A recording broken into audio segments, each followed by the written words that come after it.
Você é insubstituível.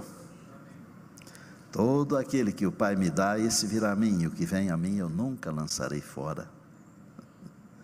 A palavra de Deus, a Bíblia, é insubstituível.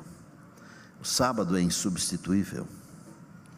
O plano da redenção, só existe um, ele é insubstituível. A fidelidade no amor para cumprir tudo aquilo que o Senhor deseja que cumpramos, insubstituível. E hoje vou falar um pouquinho sobre o chamado. Queria agradecer a todos os que estão vindo, agradecer o carinho que eu estou recebendo aqui. Minha esposa e eu estamos recebendo muito, muito, muito carinho. Pode ser que você não perceba, nem saiba, mas esse carinho nos abençoa até no momento em que nós estamos aqui em cima, sabe? Como é bom saber que do outro lado, aqui assentados, na telinha de um aparelho, tem alguém carinhoso que olha para a gente com amor. Agora há pouquinho o José Neres lá da Bahia, ele exagerou um pouco porque é meu amigo, né? Agradecendo a Deus pela maciez da minha voz. Ô José, obrigado, mas nem tanto, né? Obrigado a todos. Pastor Henrique, obrigado mais uma vez. Os meninos aí, Vina, Mateuzinho, vocês são demais. Que tal? Vocês estão achando que está bem assim? Tudo bem? Mas para não dizer que eu estou sem gravata, não é? Eu tenho uma gravata aqui. Essa gravata aqui, ela é muito especial para mim. Esta aqui. Eu vou falar sobre chamado. O chamado de Deus, ele é insubstituível. Porque a Bíblia diz que Deus escreveu todos os nossos dias, e Ele escreveu os detalhes de cada um dos nossos dias. Dá um exemplo rápido. Pastor Henrique e eu hoje fomos a uma cidade vizinha aqui fazer uma visita para um casal. São meus amigos já desde 1985. E nós fomos orar com uma pessoa lá. E enquanto estávamos conversando, Deus falou comigo para ungir aquela pessoa. E eu aceitei o chamado. E eu estou sentindo no meu coração que Deus já está operando naquela pessoa. Eu estava na cidade de Boston, nos Estados Unidos, fazendo um final de semana, e me permitam dizer, a gente precisa estar com o coração aberto, os ouvidos, a mente, para ouvir Deus. Nós fomos jantar depois do culto, com uma família. Quando você vai a um restaurante, você nunca faz pedido de oração. O pedido de oração é aqui, é em casa, é numa visita, mas no restaurante você ora pelo alimento, agradece a Deus. Mas aquela noite, por alguma razão que Deus sabe, e eu perguntei para a família assim, antes de eu orar pelo alimento, que chegou assim aquele prato bonito, e o povo sempre leva, não é, pastor? Eles levam a gente nos melhores lugares, por isso que a gente não consegue emagrecer de jeito nenhum. É uma tristeza de alegria. E quando chegou aquele prato bonito assim, o meu filho, Neuel, estava comigo, que ele estava fazendo a parte do louvor, cantava com a igreja e depois cantava no apelo. E eu perguntei para a família, vocês têm um pedido de oração? Que tal? A menina Luna, devia estar com uns 10 anos talvez. Ela falou assim, quero que o senhor ore pelo Dom. E eu pensei que fosse um amiguinho da escola. Eu disse, mas quem é o Dom? Ela falou, meu cachorrinho. Ele está com as 2 patinhas da frente quebradas. Eu disse, nós vamos orar pelo Dom. E nós oramos. Isso era uma quarta-feira de noite. Aliás, era uma quinta-feira de noite. Na sexta-feira à noite, quando eu cheguei na igreja para pregar, a Luna estava de mãos dadas com a mãe, e ela trazia na outra mão uma sacolinha, dessas sacolinhas bonitas das lojas, e dentro da sacolinha estava essa gravata aqui. E a mãe falou assim: pastor, a Luna me fez comprar uma gravata de presente para o senhor. E eu disse: por quê? Porque quando nós chegamos em casa, o Dom não estava mais com as patinhas quebradas. E eu racionalizei, porque às vezes a gente tem a tendência de não acreditar que Deus realiza milagres, não é? E eu pensei assim: ela imaginou que o Dom estivesse com as patinhas quebradas, mas na cabeça dela, isso vai ficar para sempre como um milagre que Deus realizou em favor do cachorrinho dela. Se estava com as patinhas quebradas, ou se era uma distensão, ou uma coisa muito mais simples, eu não sei. Sabe o que importa? Que na cabeça daquela garota, Jesus fez um milagre, e ela fez questão de me comprar uma gravata cheia de cachorrinhos. Eu não sei se a câmera consegue chegar aqui pertinho, para mostrar para o povo de Deus que está nos acompanhando. Se Deus chamar você para orar por alguém, vá. Se Deus chamar você para contar uma história de Jesus para alguém, vá. Se Deus chamar você para ir para um outro país, vá. Sabe por quê? Porque o chamado de Deus é insubstituível.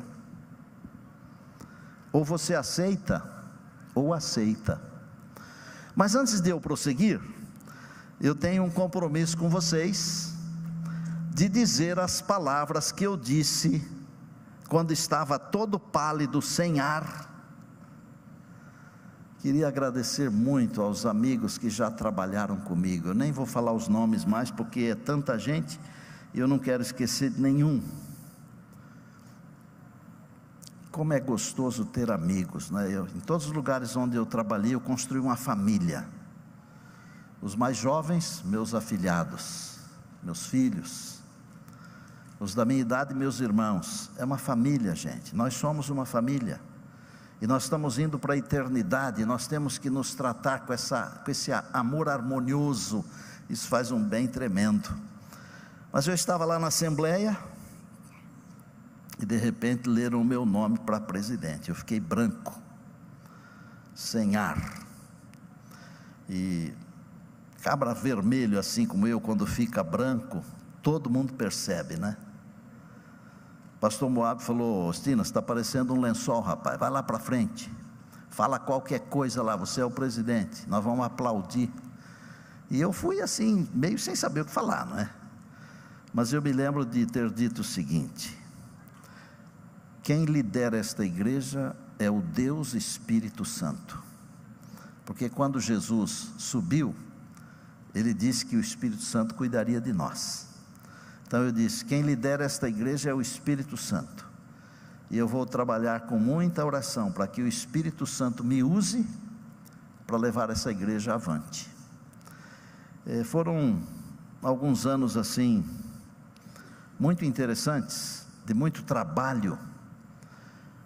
Nós tínhamos dificuldades no primeiro momento, assim, antes de eu adentrar para a reunião, para escolher os outros líderes. O tesoureiro da União era o pastor Derner, e ele falou assim: o pastor Neumuel, para você sobreviver, você tem que diminuir 5 orçamentos. E eu fiquei pensando, que bucha, não? Porque às vezes as pessoas pensam que é uma bênção, que é bom demais. Claro que é bom demais, mas tem também as dificuldades. Mas Deus foi tão generoso conosco, que não precisamos demitir nenhum obreiro, e ainda no final do primeiro ano nós chamamos mais 3 formandos. O campo prosperou, foi uma bênção incrível, incrível, incrível. Veio uma assembleia, nós fomos eleitos, e quando estava depois da metade do mandato, pastor Tércio era o presidente da União, meu amigo querido, Ele estava em Brasília, ele me ligou e falou: olha, o pastor Rui vai ligar para você. E eu disse: e o que é, pastor? Não, ele vai falar com você. Em seguida o pastor Rui ligou, ele disse: você foi nomeado para ser o diretor do Sistema Adventista de Comunicação, a Novo Tempo. E eu tive um outro frio na barriga, né? Menino ainda, jovem, mas Deus, Ele sabe que quando dá frio na barriga, é porque a gente se sente incapaz, e aí Ele dá a capacidade. Eu aprendi nesses 40 anos pastoreando a igreja, que não são os capacitados, são os chamados. E quando Deus chama, é Deus que capacita. Eu já realizei muitas coisas, mas não fui eu quem realizou, foi Deus. Eu disse para os meninos, num dia desses aí, que só tem história quem trabalha. E quando nós trabalhamos para Deus, Deus nos dá as histórias, Deus nos dá as vitórias. E quando estava assim numa paz incrível, vai o Neumoel lá para a Voz da Profecia. Olha, sinceramente, nunca me deram um baú cheio de ouro. Eu acho que eles descobriram que eu gostava de desafios, porque eu cheguei na Voz da Profecia. Não se assustem, mas a Voz da Profecia não tinha dinheiro para comprar o terno do quarteto. Voz da Profecia, que nos tempos áureos de Rabelo, grande líder, iniciador, estava presente em 300 emissoras de rádio. Quando eu cheguei lá, nós estávamos transmitindo em apenas 57 emissoras. Mas Deus de novo abriu os celeiros do céu, e as bênçãos vieram. Eu não vou dizer tudo o que aconteceu, mas eu posso dizer uma coisa para vocês. 6 anos depois, quando saímos da Voz, a Voz estava sendo transmitida em 1.512 emissoras no Brasil, e mais de 30 emissoras fora do Brasil, onde se fala o português. Deus é bom demais, mas às vezes a gente tem que se submeter para entender o que Ele quer. Vou dar um exemplo.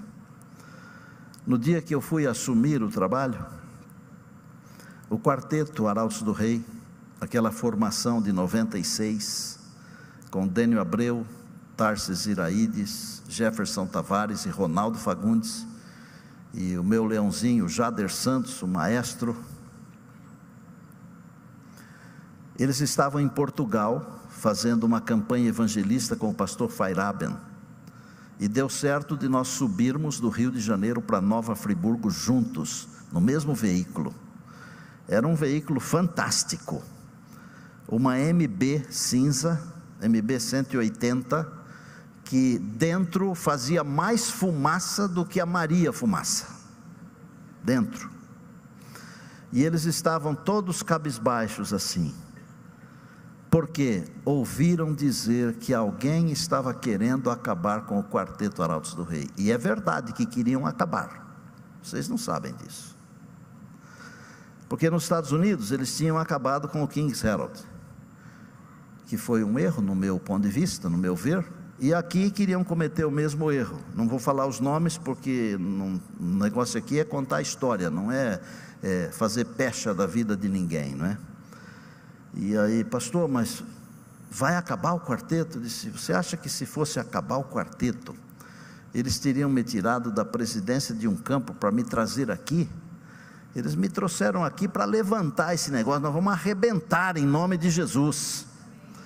E eu acho que quando houve aquele evento dos 50 anos, a hora que a nossa formação entrou, parece que deu certo, quando eu disse que nós íamos arrebentar. Vocês lembram que quase caiu o ginásio do Ibirapuera? Não que aquela formação seja melhor do que as outras, porque todas são fantásticas, mas aquela formação marcou uma época de transição incrível, não só no aspecto musical, senão também no aspecto evangelístico. Foi uma grande bênção. Mas chegou um dia que eu disse para minha esposa: eu preciso ir embora daqui.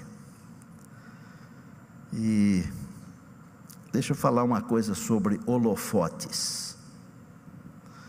Os holofotes são incríveis, são maravilhosos. Parece que eles apupam a gente assim, e a gente fica muito maior do que é.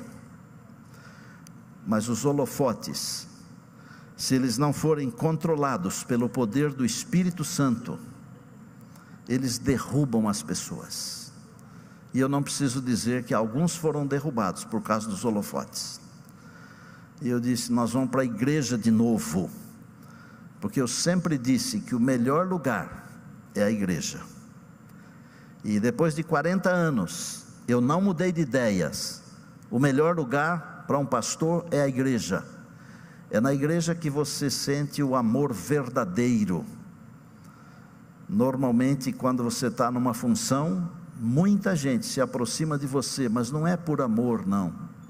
Mas na igreja o amor verdadeiro floresce, e Deus seja louvado por isso. Então eu fui à divisão, e quando cheguei lá, eu disse o seguinte ao presidente da divisão: bom, sábado de manhã eu continuo, tá bom? Amanhã é Santa Ceia, né? Sábado de manhã. Chamado, pega a sua Bíblia aí, Mateus, capítulo 11.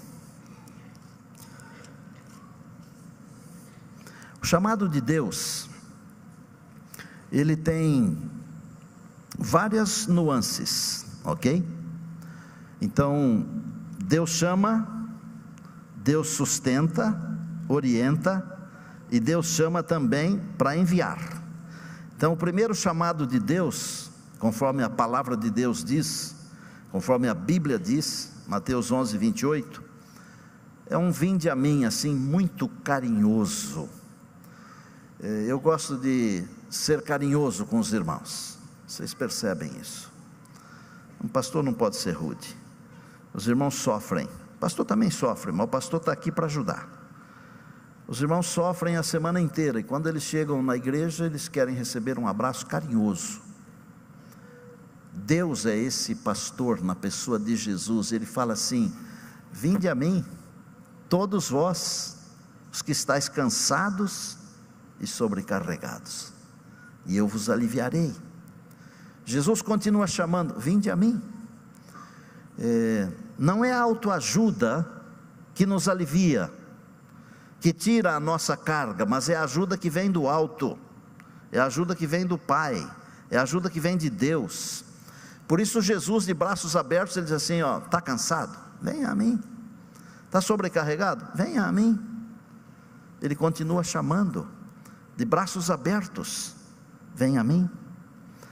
Mas não é só para descansar, porque ele diz também, Mateus 4,19, olha lá, rapidinho: vinde a mim, e eu vos farei pescadores de homens. Primeiro eu tenho que ir a Jesus, para Ele aliviar os meus fardos, para me descarregar do pecado que, segundo a Bíblia, tenazmente nos assedia. Então, quando nós vamos a Ele e recebemos a bênção da sua presença, aí Ele diz assim: vinde e eu vos farei pescadores de homens. Nenhuma pessoa, nenhum homem, nenhuma mulher, nenhum jovem, nenhuma criança que vai a Jesus apenas para ficar em Jesus, mas nós vamos a Jesus para que Ele nos use como seus instrumentos para irmos até outras pessoas. Pastor, mas isso Ele falou para os discípulos. Está correto, Ele falou para os discípulos, mas você já leu a oração sacerdotal que Jesus fez e que está em João no capítulo 17? E no verso 20 Ele falou assim: oro não apenas por estes, mas também por aqueles que haverão de crer pela palavra.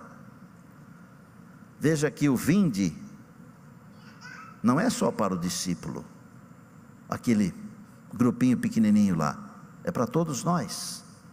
Outra coisa, Pedro disse assim em 1 Pedro 5,10, olha que texto lindo: ora, o Deus de toda graça, que em Cristo vos chamou à sua eterna glória, depois de terdes sofrido por um pouco, Ele mesmo vos há de aperfeiçoar, firmar, fortificar e fundamentar.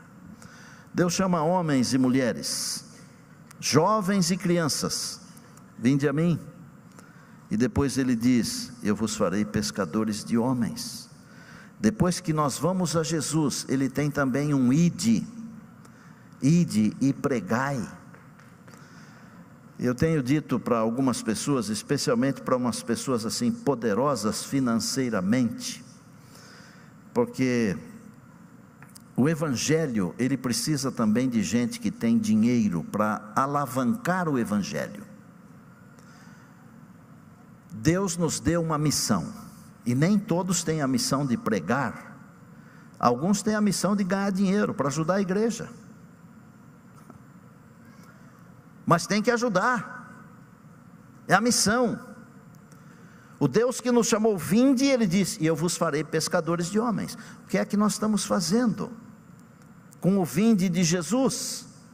Nós estamos só indo a Ele, esquentando o banco, papando os sermões?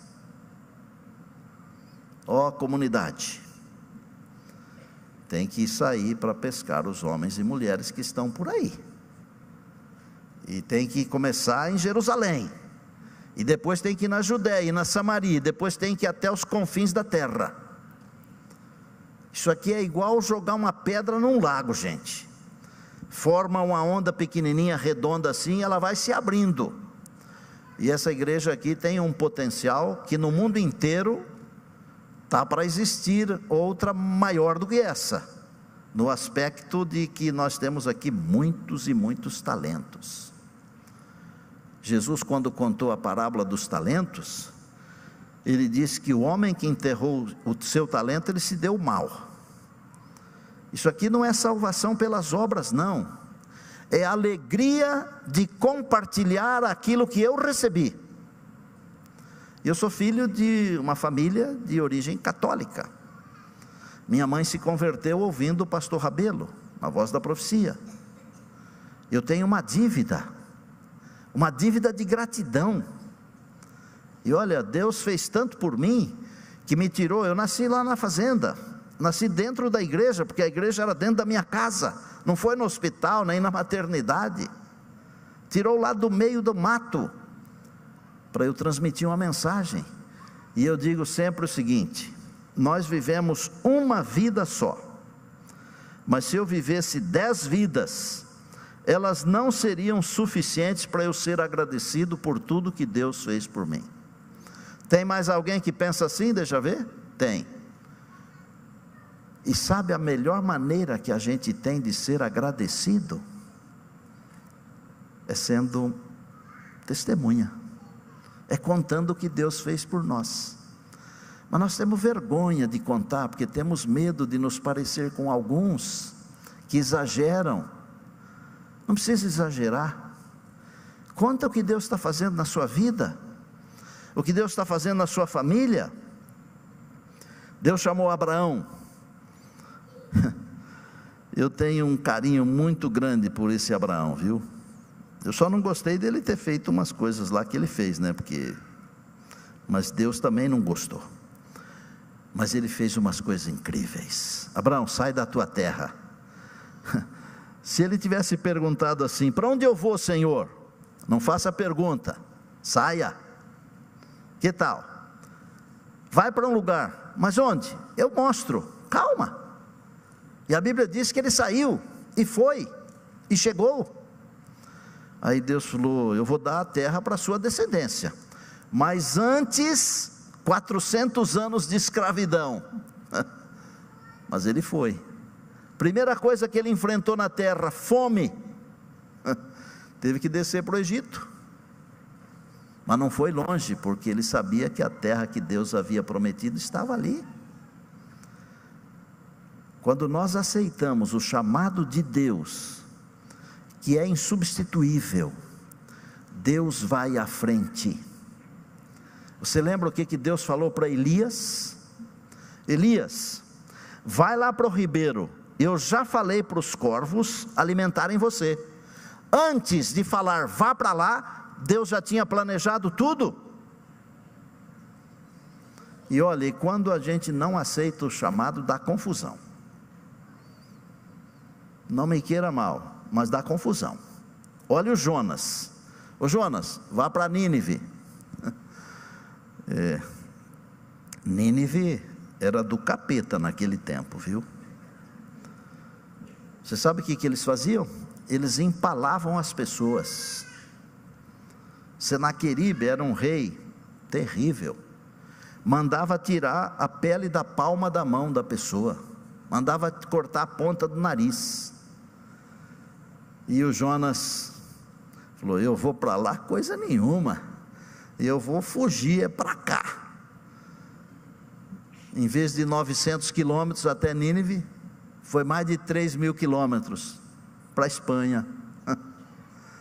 Mas o Deus que chama é o Deus que nos acompanha. E mesmo que a gente faça alguma coisa errada no trajeto, Ele está lá para, de alguma maneira, resolver. Vem a tempestade, e o Jonas é obrigado a ser jogado no mar. Mas o Deus eterno, que faz o chamado, é o Deus do mar, é o Deus do peixe, é o Deus da criação, é aquele que está sentado no trono do universo. E finalmente o Jonas teve que se curvar e foi. Deus tem um chamado para você, Deus tem um chamado para mim, Deus tem um chamado para todos nós. E eu vou dizer para você o seguinte: Elias foi um grande homem de Deus, porque ele aceitou o chamado de Deus. Às vezes é preciso dizer certas coisas que poucas pessoas têm coragem de dizer, mas elas devem ser ditas com amor, porque zelo sem entendimento é pecado, não é bom.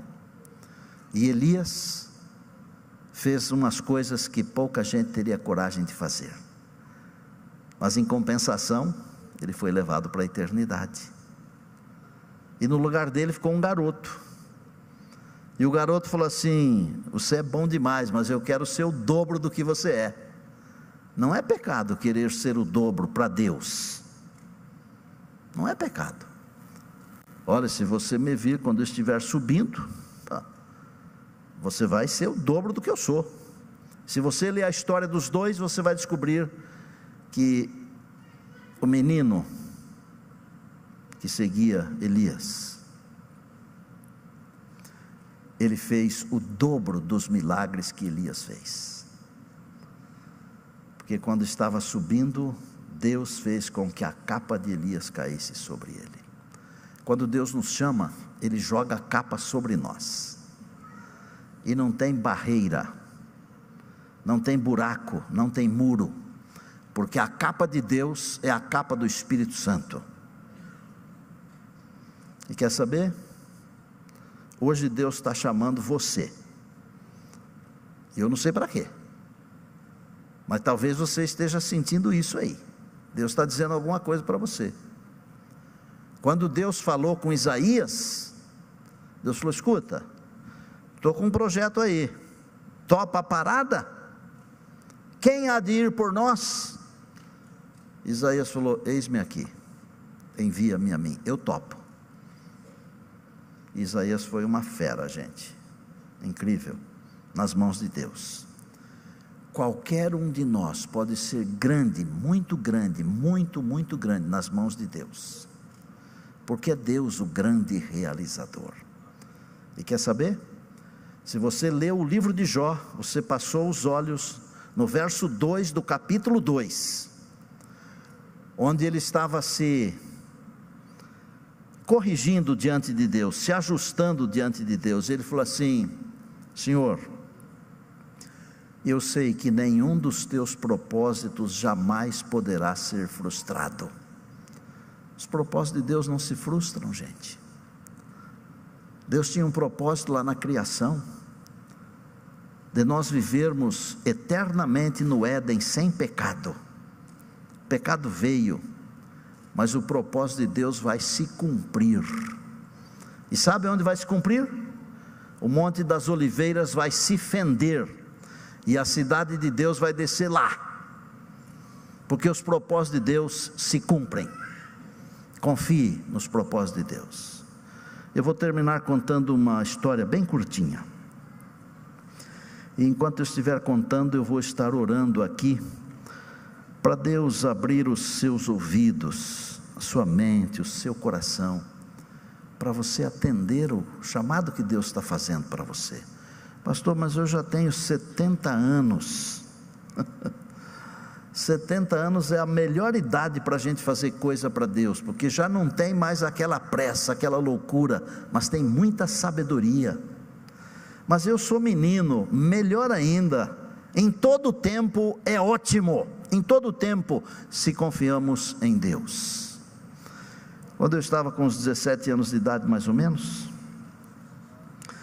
eu sempre tive vontade de ser piloto de avião, e o meu sonho era ser piloto da Força Aérea. E hoje, por exemplo, quando eu estou num aeroporto e eu vejo um A380, da Emirates, por exemplo, que é um avião com capacidade para levar até 800 pessoas, é um monstro, são 2 andares de cadeiras dentro do avião, é uma coisa linda demais, 4 turbinas enormes, e eu fico meia hora olhando o avião lá e não me canso. Eu cheguei em casa com a carteirinha da Academia da Força Aérea, da AFA, de Pirassununga, feliz da vida, né? A hora que eu cheguei em casa, mostrei para minha mãe, para o meu pai, e como é bom ter uma mãe, né? Como é bom ter um pai, como é bom ter irmãos.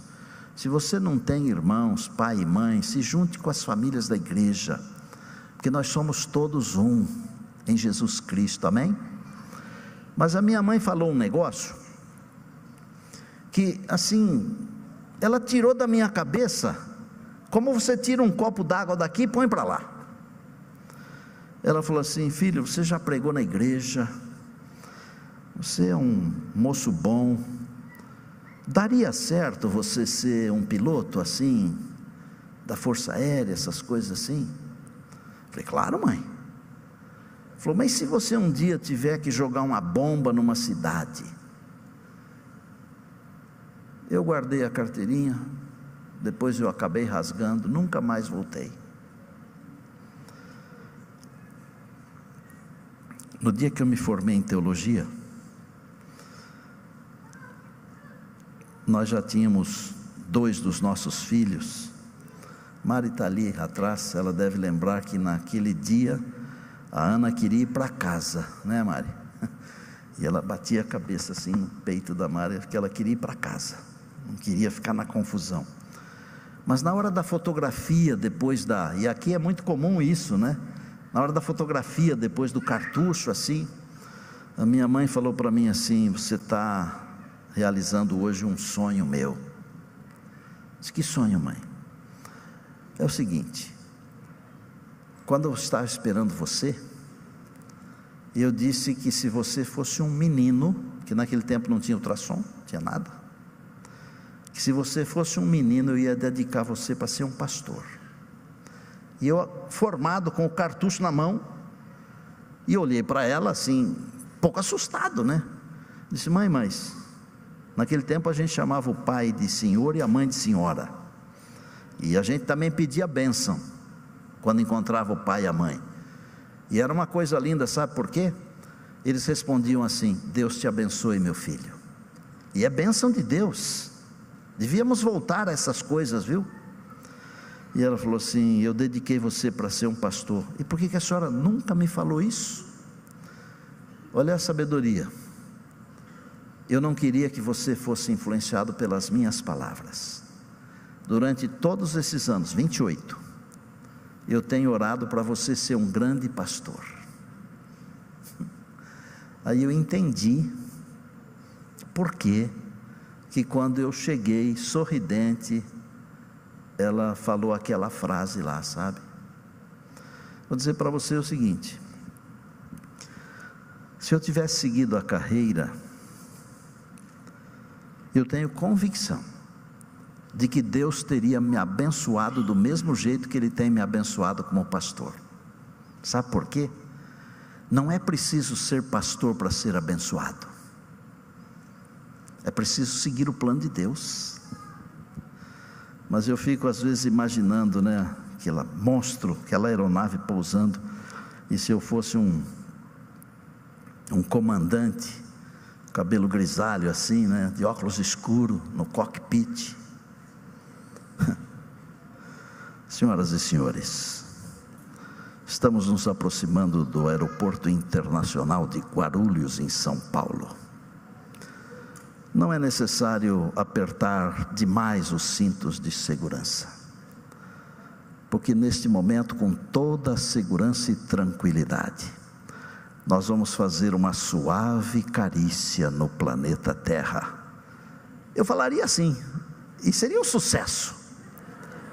Mas sabe o que eu prefiro no fundo do coração?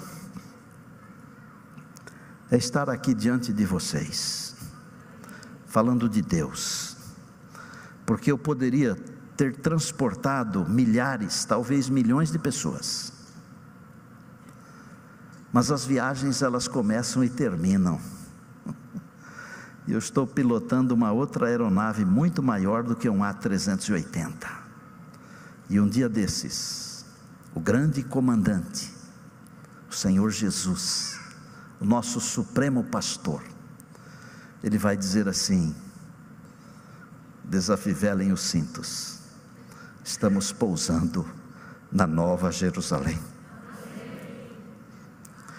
Este dia está muito mais perto do que você imagina,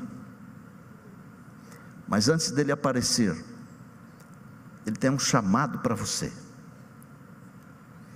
Não quero que todos vocês venham aqui, mas eu quero que venha talvez 1 ou 2 ou 5, não sei, que estão sentindo um desejo de serem usados por Deus de uma forma poderosa, sobrenatural, como os discípulos foram usados no dia de Pentecostes, para a gente se unir, se juntar e juntos terminarmos a tarefa da pregação e vermos Jesus voltando para pousarmos na Nova Jerusalém. Israel vai cantar uma música. É hora de a gente ir para os braços de Jesus. Ele está chamando. Primeiro Ele chama para abraçar você, depois Ele chama porque Ele quer usar você como um instrumento de salvação. Os que sentirem isso, venham à frente, por favor.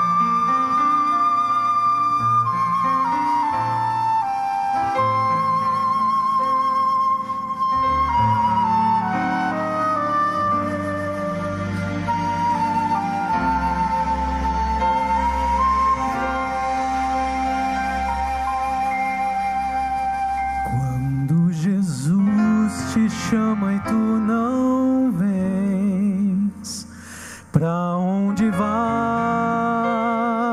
então? Voltas por mundo e tudo que contém, mas voltas triste como ninguém,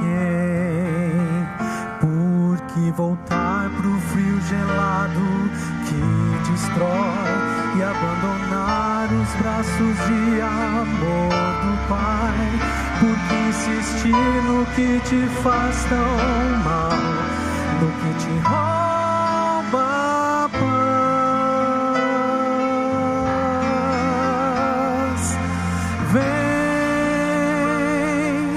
Vem pra Jesus, vem pra Jesus. Agora é o momento, não podes deixar pra depois.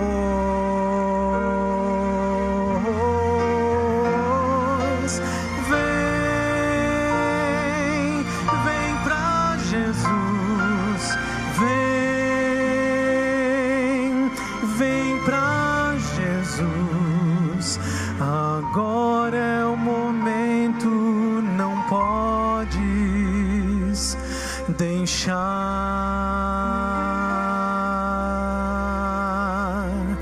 pra depois.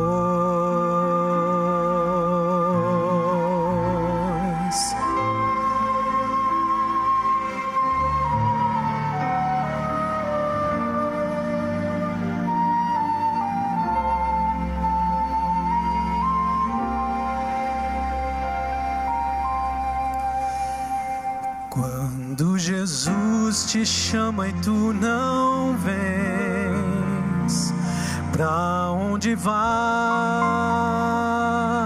então? Voltas pro mundo e tudo que contém, mas voltas triste como ninguém. Junto de Cristo sempre existe um bom lugar, onde calor e abrigo podes encontrar, e onde a vida pode retomar sua força, seu vigor.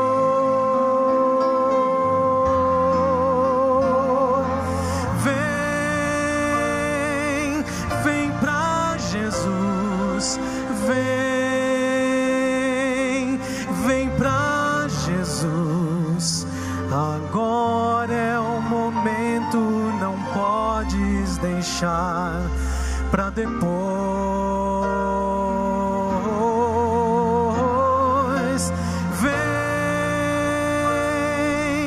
Vem pra Jesus, vem pra Jesus. Agora é o momento, não podes deixar pra depois.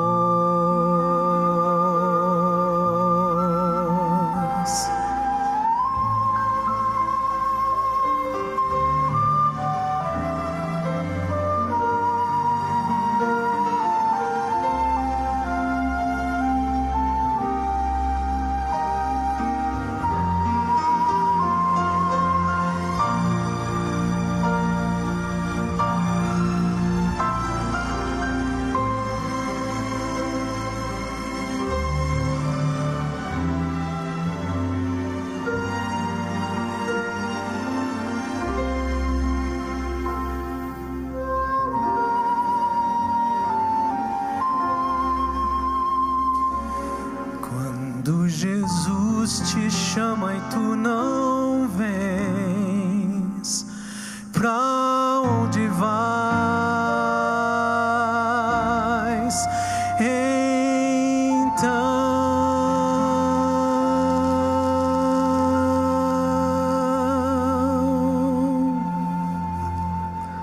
Obrigado, Israel. Se você tem uma visão correta, uma cosmologia correta, você vai perceber que o grande objetivo da vida é conhecer Deus e revelá-lo. Esse é o grande objetivo. Tudo o resto é passageiro. Mas o grande objetivo real da existência é conhecer Deus e então revelá-lo ao mundo. Eu não sei o que é que Deus falou com você, porque às vezes a gente prega uma coisa e o Espírito de Deus fala outra, mas eu sei que Deus moveu o seu coração. E eu vou orar aqui pedindo que Deus realize esses desejos que estão em todos esses corações. Pai do céu, como é gostoso estar na tua casa. O salmista tinha muita razão quando ele disse: alegrei-me quando me disseram, vamos à casa do Senhor. Aqui é um lugar de paz. Tua presença nos enche de paz e alegria. Pai do céu, teu povo, tanto aqui na igreja, aqueles que estão em casa, que estão em algum lugar acompanhando no YouTube, muitos estão dizendo que desejam ir a Jesus para serem instrumentos para a salvação dos outros. Que os sonhos que foram aqui levantados hoje, eles se realizem, não pela nossa energia, mas pela força e pelo poder do Deus Espírito Santo. E que nós tenhamos alegria de ver almas preciosas aceitando Jesus como Salvador e Senhor. Abençoa-nos como igreja, como famílias e como pessoas individualmente. E se tem alguém aqui em dúvida, que o teu Espírito trabalhe para que a dúvida desapareça. Nos entregamos outra vez, agradecidos em tuas mãos, e fazemos isto no nome precioso de Jesus, que é o teu Filho amado, é o nosso Salvador e Senhor. A Ele seja a honra, a glória e o poder para todos sempre. Amém, amém e amém.